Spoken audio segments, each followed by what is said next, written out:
Hi, nice to see you back on the channel. I'm really grateful for the likes, for the comments, and for the subscriptions. Keep doing it, and I'm going to bring the topics which are going to help you in your day to day life, not only at work but also at home. Yeah, you must be surprised that what am I talking about. Today, the topic which we have selected for the bite size learning is particularly for the parents who want to teach their students at home, particularly due to the pandemic situation. And the online classes are on, but other than that, they just want them to continue their quality education at home in a same way as they had been doing in the school. We love our kids, that's a given thing, but do we really want to be their teacher as well? As schools close and their gates, and we were forced to keep our kids at home, it seems we have little choice. Still, we have been here before, right? We were our children's first teachers and we can do it again. However, it's important to remember that every family is different and every home has different configurations. So, the tips which I'm going to share with you is going to help you and you can adopt it according to the situation in which you are. So, before I start, let's think about one thing. Be kind to yourself. This is not the time to try to be perfect at everything. There are likely to be times of stress, anxiety, and pressure. Not to mention times when we just lose it. There are times to reset and refresh. There will always be another time for schoolwork and doesn't need to be today. So now our focus as parents shall be to keep the environment and keep the surroundings so comfortable for the kids that they are not stressed and they can perform the way it should be.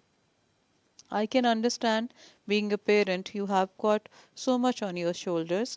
If you're a mom or if you're a dad, so your work is important too. Like if you are working from home or you are going somewhere in different days, so even then it is important to keep a balance between both.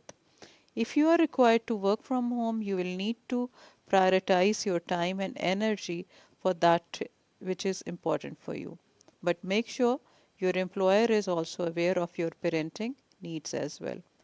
First thing is very important that you should keep your social contacts. It's just as important for you to keep in touch with your work colleagues and other friends as it is for your child to keep in contact with their friends also.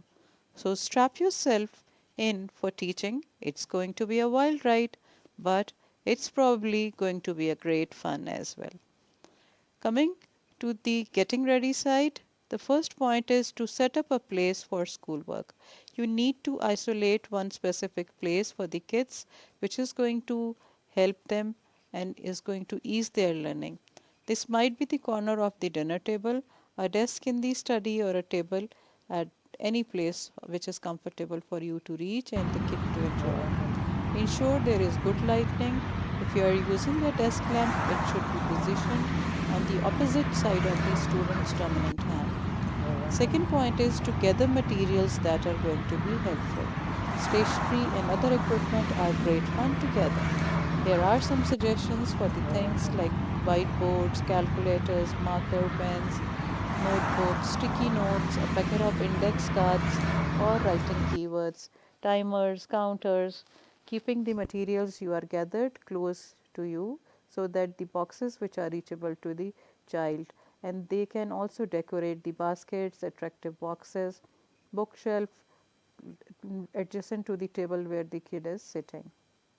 Third point is check out the learning materials.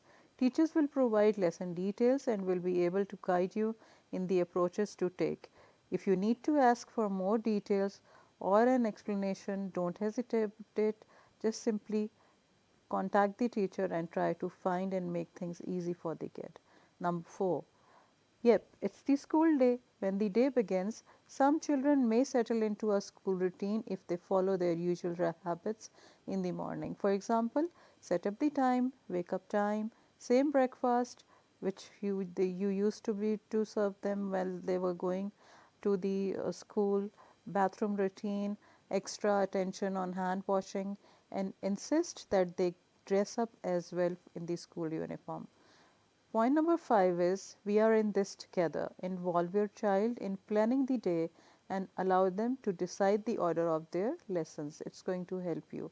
Set a time for each activity. It can be a day planner in the way you make for yourself the to do list, or it's very simple. It can be one of the timetable which you will be scheduling for them. So, guys, the day continues, but not at the desk. It's going to be at the home with your kid. Point number 6, a whole day you have got to be kidding. You don't need to spend the full day at the desk. The little but bit often rule is also helpful. Long lessons are not as effective as the short, focused lessons and repetition. TV ads have used this approach for the long time because it's effective. You have seen that. So you keep the lessons smaller, and I have also shown you one pic in it that how you can make a nice schedule. Point number 7 is learning opportunities abound. Keep your focus on key concepts for each subject of the week. Everyone in the household can join with focusing these big ideas. Some of these are likely to come up naturally. Then, point number 8, there are more to learning than curriculum. If possible, spend some time outside. You can take them to the garden if you have, you can take them to the rooftop if you have, with all the protective measures which you take. Study plants, close up, take photographs, then ask them to put up few of the leaves which were as weeds lying on the grass, the roots, insects, watch water from a bucket flow downhill, and then try to teach the basic concepts from the day to day things which are around. Even your kitchen is a good example. To climb, play hide and seek, sing songs loudly for fun, some of these activities will spark the interest. In my next lecture, I am going to bring more activities which you can perform. That's a separate video clip for that. Point number 9 is friends, friends, friends. One of the best things about school is the time spent with the friends. Maintaining relationships when we are confined to home is very hard. Obviously, kids are not used to it. So, you can use Skype, you can use FaceTime, you can use WhatsApp, you can even use Zoom for the family members as well as for the friends to set up time so that kids can take out the time to talk and discuss and enjoy. Point number 10 is tomorrow's is another day. Not every day is going to be a great learning day. Keep that in mind. Sometimes little progress seems to have been made. Sometimes our children seem to have forgotten everything they knew a day ago. Don't worry, learning is like that. Sometimes what has been learned is not what we have noticed. It's yet there and they have grasped the basic concepts. Learning is lifelong process and our kids have years ahead of them. Sometimes it's easy to think that if kids don't learn their lesson today, it will compound problems into the future. Fortunately, that's not the case. The curriculum spirals around so topics that are never covered once. Keep a good record of what you have done and then keep also a note of the points and the triggers which you want to take for the kids in the next lesson which they are going to uh, learn. So keep in mind that keep the learning fun. So, I will end up this today's topic over here, and I'm sure you will be happy to find the information. I am going to come up with the next video with the particularly activities which you can perform with the kids at home while you are teaching them while staying at home. Okay, take very good care of yourself. Stay safe. Bye bye.